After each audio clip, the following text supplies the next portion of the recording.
Voltamos com o programa Valor Humano na Rede Assim, a rádio mais informada, com oferecimento do Instituto Faz Bem. Instituto Faz Bem, amor por toda a vida.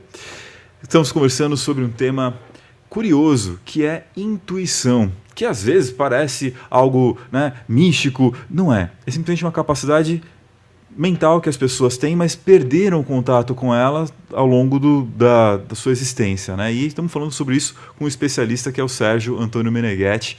Sérgio, como desenvolver essa capacidade intuitiva, né? Aquela que a nossa mãe já tinha, né? De falar assim, olha, leva casaco que vai chover. Você olha para fora e fala, poxa, mas não estou vendo nem nuvem. E ela conseguia perceber uma série de coisas no ambiente que ela mesma não conseguia traduzir quais eram. E se você não levasse casaco, pode ter certeza, vai chover, né?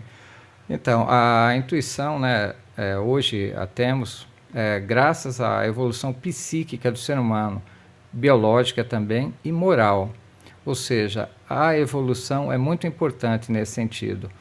Da mesma forma que os equipamentos eletrônicos evoluíram, né, foram perdendo ruído, sendo mais refinados, o ser humano é a mesma coisa. Só que o ser humano ele consegue penetrar em algo mais abstrato, né? O nosso pensamento é abstrato e à medida que você se prepara, ou seja, que você se aquieta, que você se equilibra, se concentra, a possibilidade de você captar essas coisas sutis, né? Essas energias sutis, é muito maior. Então, você pode desenvolver sim, né? E a melhor forma é você se sutilizar, né? Você se tornar um bom equipamento, um equipamento que refina a sintonia pessoal. Você tem um caso pessoal mesmo disso no ambiente de trabalho, né? Sim, na verdade eu diria vários, né? Mas tem dois assim que eu considero importantes porque geraram muitos benefícios para a empresa, né?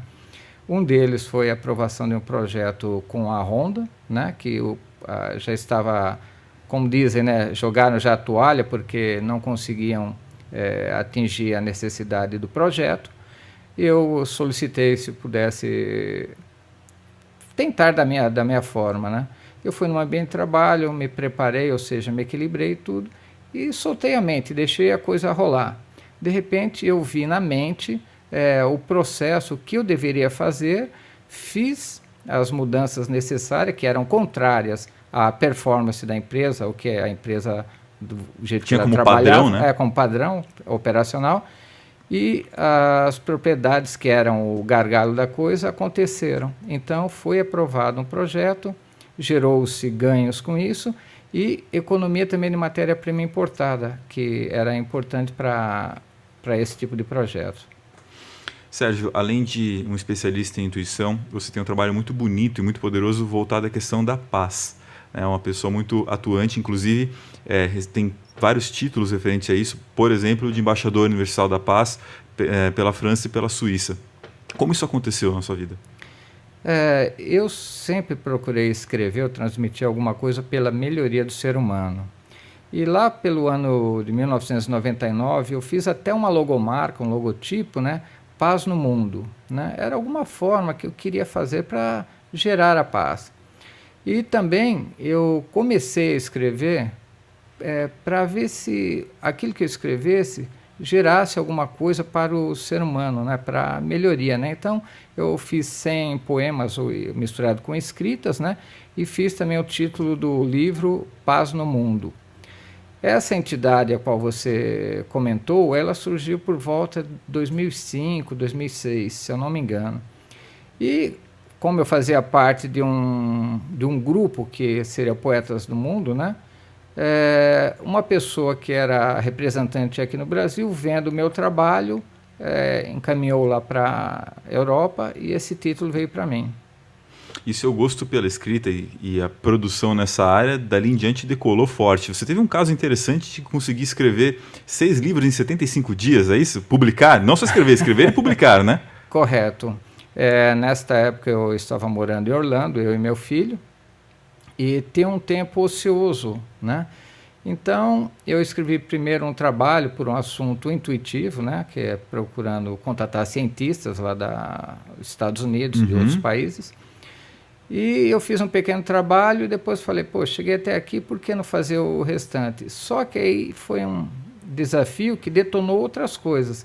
Então, nesses 75 dias, eu escrevi um livro em aproximadamente 15, 16 dias e publiquei que esse é o assunto. Havia 4 que eu já havia começado a ideia, eu terminei-os e fiz. E o caso de um também que faltavam 20 dias para voltar, eu achei que não ia dar, a mente falava, vai dar, não vai dar, vai dar, não vai dar. Resultado, em 20 dias saiu o 6º livro, publicado às 17h10, antes de eu embarcar para o voo. Tá aí, realmente, o famoso duelo entre a razão e a intuição. No fundo, às vezes você sente que deveria fazer algo, deveria abraçar aquele projeto, deveria fazer aquele curso. A sua intuição está dizendo, vá por esse caminho, mas a sua razão diz, mas será que vai dar? Publicar 6 livros em 75 dias, isso não é possível, não vai dar tempo. E aí fica aquele duelo entre a intuição e a razão. O poder acontece quando a gente consegue aliar as duas coisas, né? Força de vontade e uma coisa, fé. Se acreditar que você pode fazer aquilo. E aí a coisa acontece, né? O resultado, graças a Deus, foi positivo. Realmente é um caso bastante rico para ser retratado. Aliar intuição e razão, e disso vira fé. O que é a fé, se não justamente isso? Aquilo que não pode ser explicado pela razão. A gente continua conversando sobre esse assunto na volta do programa Valor Humano, na Rede Assim, a rádio mais informada.